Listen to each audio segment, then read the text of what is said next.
Министерство по вопросам временно оккупированных территорий собирается тщательно мониторить украинские туристические фирмы. С началом курортного сезона некоторые операторы снова начали предлагать туры на отдых в оккупированный Крым. Правда, ни страховку, ни безопасность желающим поехать на оккупированный полуостров они не гарантируют. Как реагируют на это власти и что говорят правозащитники? Далее в сюжете. Отдых в Крыму 2018. Несмотря на аннексию полуострова, такими предложениями до сих пор пестрят сайты украинских турфирм. Звоним в одну из них, интересуемся туром в Крым. Говорят, санатории и пансионаты пожалуйста, а вот добираться туда предлагают самим. Проезд не организуют, так же, как и страховку в Крым не выпишут и безопасность не гарантируют. Ну, какая безопасность? О какой безопасности вы говорите? Что именно вы хотите обезопасить? Мы выдаем ваучер, вы с ним едете. То есть, ну, конечно, да, все абсолютно,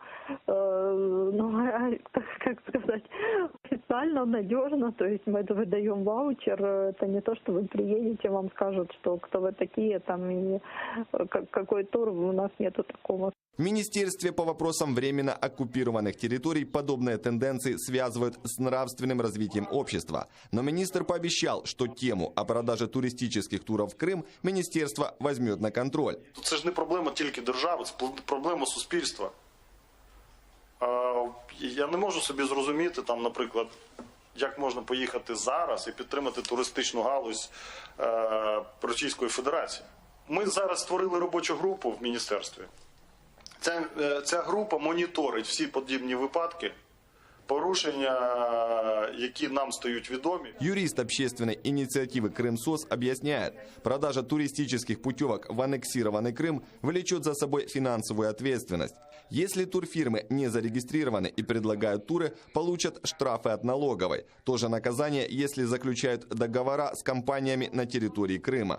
Українська фірма, яка укладає договір з таким санаторієм, наприклад, або, як правило, це туристична фірма, яка знаходиться на території Криму і зареєстрована відповідно до законодавства Російської Федерації, цей договір є нечинним для України, оскільки ведення бізнесу і ведення будь-яких договірних відносин з Кримом заборонені. Прямої відповідальності за кримінальної відповідальності за там укладення договорів з представниками оккупационной власти не передбачено. Иначе считает правозащитник Эдуард Багиров. Он говорит, прямого запрета продавать путевки в Крым нет. Но убежден, такие действия несут в себе именно уголовную ответственность. Например, подпадают под статьи финансирования терроризма и госизмена. Почему не пресекают, почему не наказывают, почему не отбирают лицензии, почему не привлекают как минимум по 111 статье Уголовного кодекса, вот он.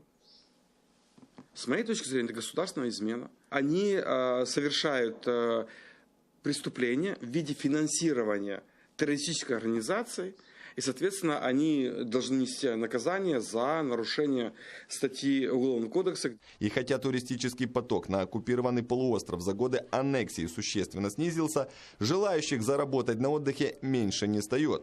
Поэтому и придумывают нечестные на руку фирмы всевозможные туры в Крым. Пока этот вопрос не закроют, украинцы будут продолжать пополнять бюджет оккупантов. Василий Полотай, Елена Стецюк, Сергей Карапыщенко, Заман АТР.